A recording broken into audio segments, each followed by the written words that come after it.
আসসালামু আলাইকুম। আপনাদের সবাইকে হাফ মিনিট রেসিপির পক্ষ থেকে শুভেচ্ছা অভিনন্দন।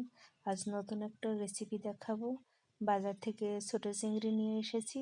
3 কেজি চিংড়ি রেখেছে 100 টাকা। প্রচুর পরিমাণ পোর্ট মার্কেটে চিংড়ি পাওয়া যায়। রাতে ডাল ভিজিয়ে রেখেছি। উপকরণ হিসেবে লাগবে 2টো পেঁয়াজ, আদা আর একটা রসুন, ধনেপাতা তো অবশ্যই লাগবে, আর লাগবে কাঁচামরিচ। সব একত্রে সুন্দর করে ব্লেন্ড করে নিতে হবে। ব্লেন্ড করার পর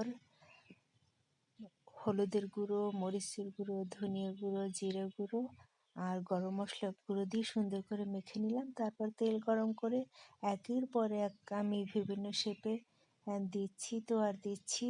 দেখুন দেওয়ার পরে কত সুন্দর কালার হয়েছে, আবার খেতেও দারুণ মজা।